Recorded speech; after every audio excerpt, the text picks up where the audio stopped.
Atau Iya. misalkan kita bilang, oh kalau BRPT turun nih ke 28 ke 29.000, itu warrantnya tuh di harga berapa? Nah itu semua sudah kita keluarin matriksnya teman-teman, khusus untuk yang warrantnya RHB. Jadi nanti teman-teman bisa datang ke website kami, itu bisa dicek. Nah itu fungsinya apa? Itu untuk mengetahui harga warrantnya itu akan kemana ketika sahamnya di level tertentu. Gitu.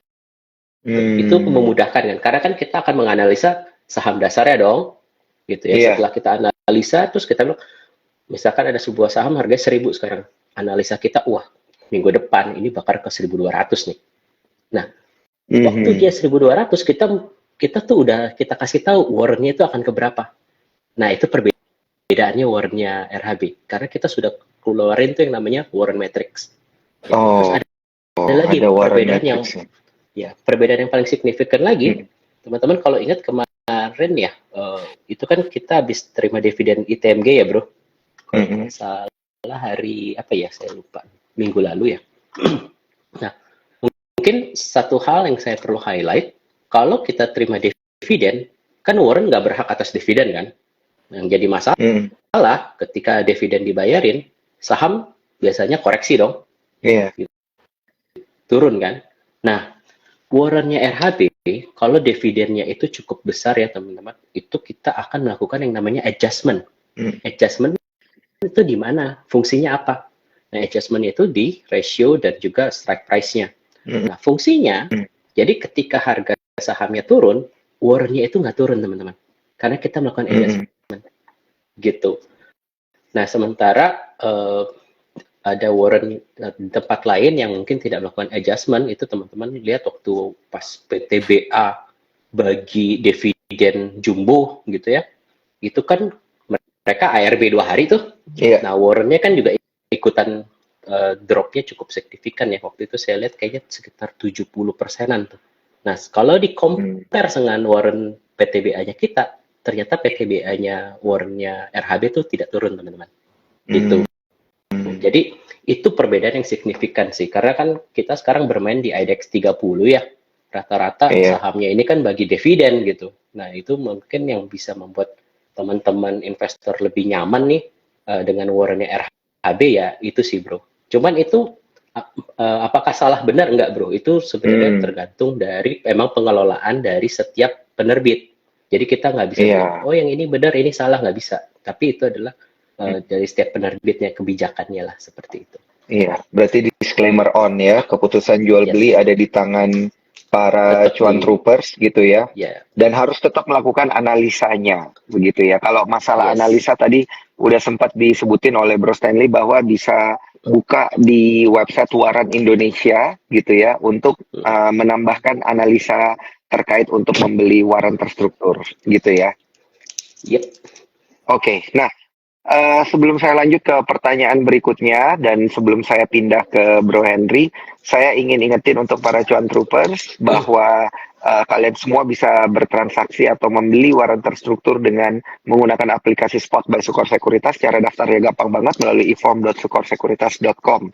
Begitu ya. Dan yang malam ini screenshot IG live kita dan tag ke Sukor Sekuritas, tag ke Indonesia Waran, tag ke IG-nya Bro Henry, tag ke IG-nya saya gitu ya. Ini bisa mendapatkan tiket nonton gratis ya dari Cinepolis. Wah, Tiket nonton voucher nonton buy one get one di Cinepolis di Jakarta gitu. Jadi jangan lupa di screenshot aja karena nanti mereka yang berhasil mendapatkan hadiah begitu ya ini bisa nonton di Cinepolis Indonesia. Nah, untuk itu saya sekarang beralih ke Bro Henry nih.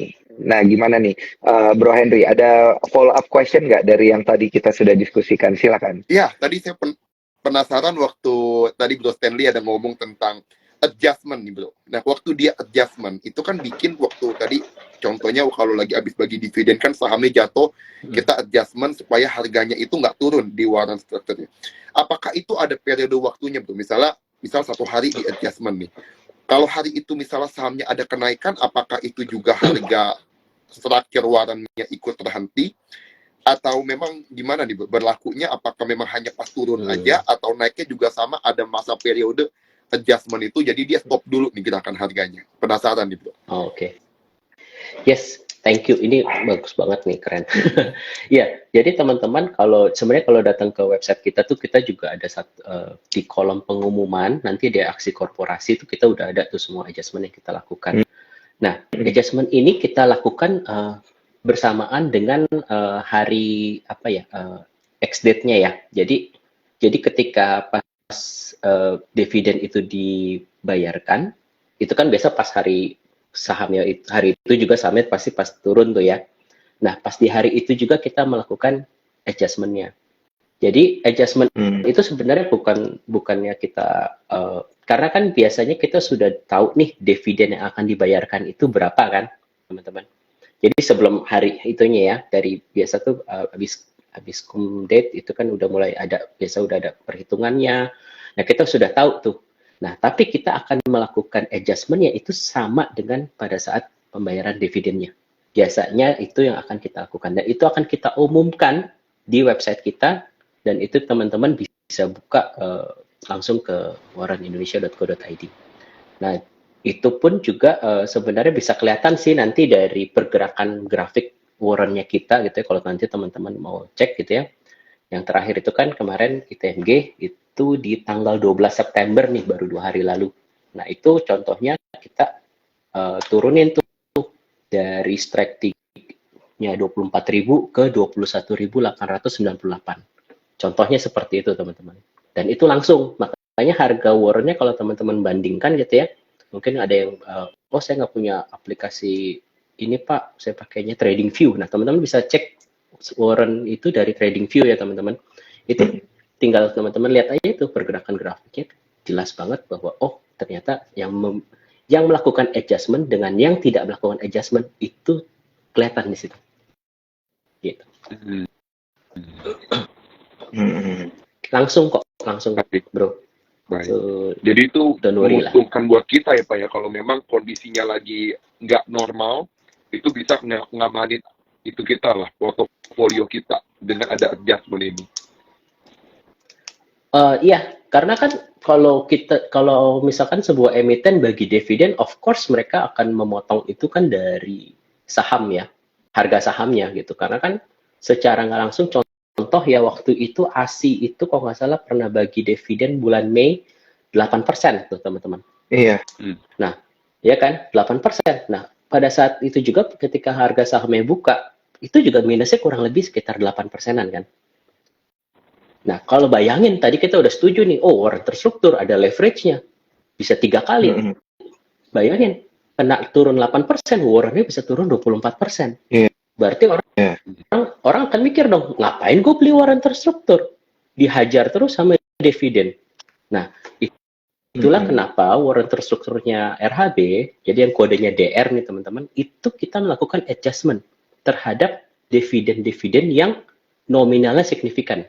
Tapi kalau nominalnya nggak signifikan, contohnya ya impact-nya cuma di bawah 2% lah gitu ya, yaitu mungkin kita tidak melakukan adjustment. Tetapi kalau dividennya udah dibilang kayak misalkan PTBA, dividen jumbo, itu pasti kita lakukan adjustment.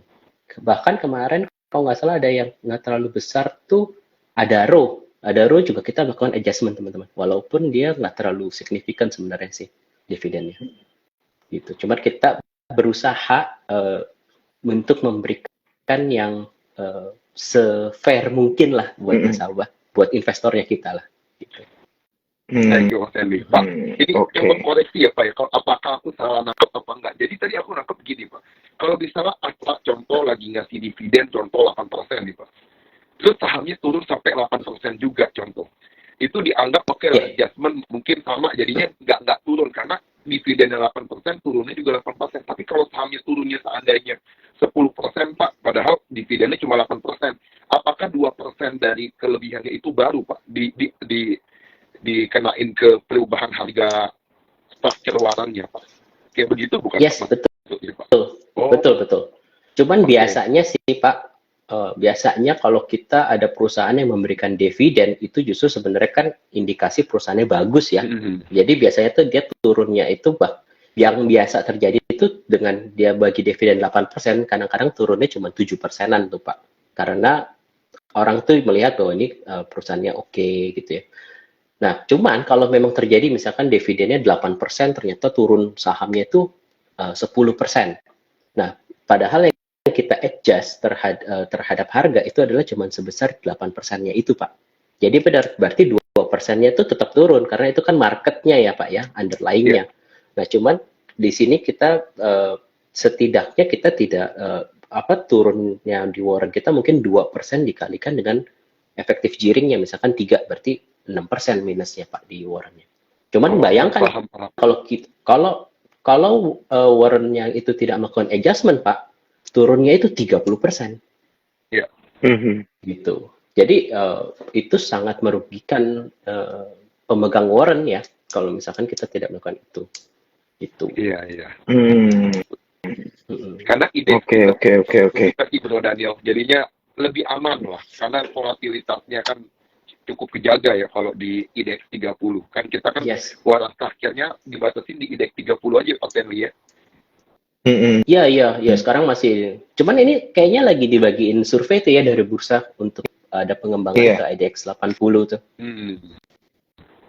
Kita harap bisa ke lebih luas sih marketnya, karena kalau cuman IDX 30 agak sedikit banget ya, terbatas. Oke. Menarik. Ini menarik. Oke, kalau pertanyaan teknis yang rumit ini emang selalu dari Bro Henry. Kalau saya pertanyaannya gampang-gampang aja nih, Pak Bro Stanley. Saya pengen nanya, untuk investor yang baru ingin mulai bertransaksi warrant terstruktur gitu, sebenarnya yang paling favorit itu ada di warrant terstruktur yang mana? Paling favorit ya, oke. Iya. Sekarang itu jujurnya memang energi ya, lagi favorit banget. Memang ada beberapa sektor yang kemarin naiknya signifikan tuh sebenarnya ada itu bro, BRPT sebulan tuh 200% tuh warrantnya. Jadi memang BRPT-nya kemarin kan naiknya kenceng ya gitu ya. Sama Medco tuh naiknya juga signifikan tuh teman-teman. Memang sekarang yang banyak di trading sama investor sih sektor energi ya sepertinya. Dan kalau untuk banking jujurnya kita lihat itu juga lagi agak berat ya. Jadi big banks itu kayaknya udah sebulan terakhir nggak making money tuh. Investor kita juga kelihatannya juga udah mulai jenuh tuh di banking tuh. Karena kan ya minusnya jadi triple double gitu. Nah, terus Oke. Jadi memang tadi aku dengar. Iya, silakan. Dengar yang masalah mau jatuh tempo itu benar banget teman-teman. Ini juga satu untuk investor yang baru ya. Jadi teman-teman kalau beli warrant itu hati-hati nih yang udah mau jatuh tempo. Kenapa? Karena risikonya tuh lebih tinggi teman-teman. Walaupun kita lihat karena gini, warrant yang semakin jatuh tempo itu dia tingkat leverage-nya, efektif gearing-nya itu biasanya bisa naik, bahkan bisa sampai 7 kali, 8 kali gitu. Nah, artinya resikonya teman-teman tuh lebih tinggi. Nah, jadi kita kalau beli warrant tuh jangan lihat harganya murah ya teman-teman ya. Jadi contoh nih, kemarin itu banyak tuh yang kecelek tuh beli GoTo kita yang harganya tinggal 2 perak.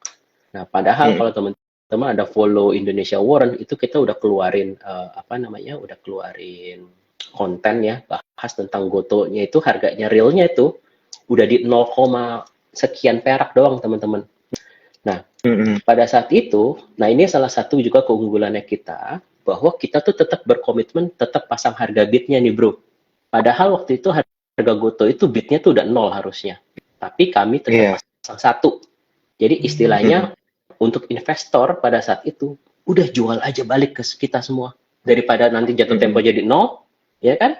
Jual aja 1 perak, gue cuma rugi dong. Gue rugi dong ini. Ya udah, daripada teman-teman jadi 0 gitu, jual aja 1 perak. Iya. Gitu. Betul. Jadi itu harusnya sih mungkin buat teman-teman investor yang baru ya, jadi ya bisa pay attention juga tuh sama matriksnya kita. Kalau harganya di situ udah jadi 0, terus kita masih pasang 1, udah teman-teman nggak usah takut, buang aja gitu. Jadi Iya. Selalu kita ada yang menampung ya. Yes, selalu kalau kita akan siap selalu menampung, dan kita nggak mau tuh, karena kasihan teman-teman, let's say beli terus jatuh tempo kan jadi nol tuh ya. Nah teman-teman udah hilang duitnya, mendingan kembali Rp1 kan dibandingkan nggak ada apa-apa gitu. Iya, iya, iya. Betul, betul, betul. Baik. Nah, ini ada pertanyaan yang berkaitan juga tadi dengan jawabannya Bro Stanley. Lihat jatuh temponya di mana katanya. Terus kalau buat trading harian bisa apa enggak? Nah, ini sebenarnya kan kita udah jawab tadi ya. Buat trading harian bisa apa enggak? Tapi kalau buat melihat jatuh temponya di mana nih? Apakah lewat aplikasi bisa atau harus lewat apa namanya? Lewat website khusus gitu? Iya. Ya. Jadi teman-teman untuk jatuh tempo sebenarnya bisa dicek di websitenya bursa idx.co.id atau di websitenya warrenindonesia.co.id. Dan untuk detail informasi Warren, teman-teman itu kalau datang ke yang warrenindonesia.co.id, teman-teman tuh di situ bisa ngecek bukan cuma warrennya kita loh, warren RHB, tapi teman-teman bisa ngecek semua warren yang diterbitkan oleh issuer lainnya. Jadi website kita itu udah kayak one stop portal untuk investor structure warrant deh gitu. Karena di situ kita udah siapin tuh yang namanya berapa efektif gearingnya, berapa kapan jatuh temponya gitu ya. Jadi bahkan yang issuer lain pun juga kita bisa keluarin di sana.